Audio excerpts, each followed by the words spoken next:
Hey team. Today's topic is for me to talk about my top mistake and how I overcame it.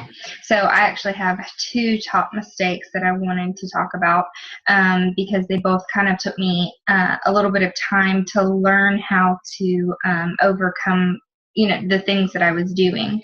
So the number one thing that I think we all tend to do when we first get into this business because we're so excited and we really want to help people and make our first challenge pack sales and everything is we tend to look at people as just like Success Club numbers or just potential sales instead of really the person, and to take the time to get to know them as a person. And I think that's the biggest thing that I really make sure that I do all the time is even when I'm following up with people or when I'm first reaching out to them, I always just take a second and think, how would I want to be approached with this? How would I receive this the best way? And that's something that I didn't always do at the beginning. I would just get so excited about helping somebody and I just message them, and it was just like beach body throw up all over them. And I think that can really, really scare somebody off. And what that makes them feel like is that you're just trying to get a sale out of them. And it became even more obvious to me how awful that made me feel is when somebody from another company messaged me that type of message, and I was like, this is not personal at all. They're telling me about the product, and then they're also telling me in the same message that I can already be earning an income through this if I choose to be. And that is just not the way that we want to approach it at all. So ultimately, I think that you learn how to have a conversation with somebody, and you learn how to really just take a breath and focus on that person. I could have 20 other conversations going on at the same time, but you really just have to clear your mind and say, okay, let me make this person feel special. And when you really take the time to make that person feel like they're important and that you really care about them, because ultimately we do, as coaches, we do really care about them. And we want to make sure that we are setting them up for success with the program that's going to be best for them. And in order to do that, you really need to just take the time instead of just you doing all the talking and pushing what you want to push. You want to just kind of let them come to it on their own and then offer them what you feel like would be the best thing for them. And not just blurt it all out, not just be rushing them to get a sale in. Because ultimately, when you take that time to get to know them and to have a conversation with them and to be honest with them and to build that trust with them, that is what's going to ultimately get you your numbers. So, yes, numbers are, we do have a benchmark for where we need to be at each month in this business in order for us to move our business forward. And I think we stress out so much about hitting those numbers that we forget that this is about relationships, and this is about helping people. And how you're going to hit those numbers is by being genuine and being helpful to people, and really just putting yourselves in their shoes. So I think that's a mistake I made early on, and I went back and read conversations, and I'm like, whoa, I made a mistake there. I shouldn't have been so, to us it seems enthusiastic, to them it seems pushy. So you just really want to sit back, take a minute, take a breath, and say, okay, if I were on the other side of this, how would I be receiving this? So yeah, that's number one.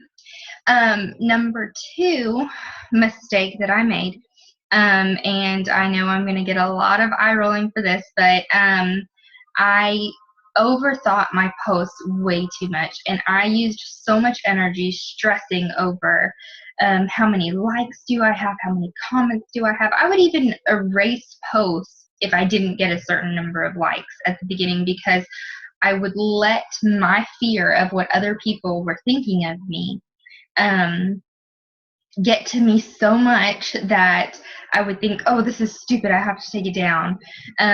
But one thing that I've really learned over time is that you might not get likes, you might not get comments, but that doesn't mean that people are watching. And I would say probably 50% of the people who message me are people who have never liked or commented on one thing that I've done. So, so don't overthink your posts. Don't stress about it. Don't waste that energy stressing about it, because ultimately what you're stressing about is the fear of what somebody else is going to think about you. And when we let that fear control us, then it can completely hold us back in our potential in this business. And one thing I really had to realize and come to grips with was, I'm going to get people who hate on me. I'm going to get people who unfollow me. I'm going to get people who block me, who might say rude things to me. And that is going to happen.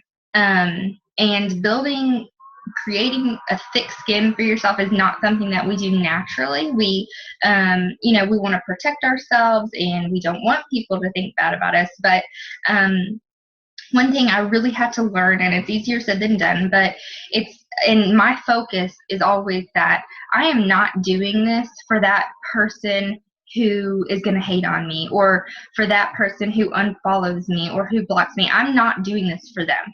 I'm doing this for all of the other hundreds of people who need help and who want help and who are inspired and motivated by me. Because for every one hater, there's 100 people who love seeing what you post, what I post. And so, we're so easy to let that one person just completely derail us. And it doesn't happen naturally. I really, really think that you need to be practicing your personal development and diving into that every single day, even if it's just 10 minutes a day, to learn how to create a barrier around your heart and around your mind, and just be able to just bless and release the people that aren't being supportive of you. One of the major things that I've really realized is that if people aren't going to be supportive of me, then that's totally fine. They do not have to be supportive of me, because ultimately the reason I'm pursuing this business is to create financial stability and freedom for my family. And their opinion of me is not going to be what makes or breaks me in creating my dreams. So I really think that's something that you have to practice, and you have to learn how to do every day. And you're going to, like I've said before, the more you post, the more confident you're going to get, the less you're going to think about it. But I just go ahead and tell you from the very beginning, you're going to make mistakes with posting, and that's okay. You're going to make posts that seem too salesy, and I might say something to you about it, and that's okay, because that's how we learn. It was done to me, and because of that, I've become a better coach, and I want to pass that along to you. So just because you might make one bad post doesn't mean that it can't be a learning moment. And it also doesn't mean that somebody's not reached by it. So, don't second guess yourself. Think through it. Write up your post. Think about it. Think about how it's going to be received, and then post it and walk away.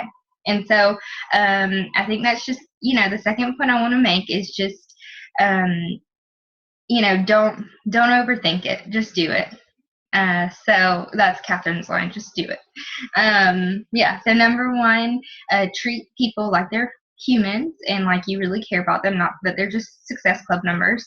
And number two is to just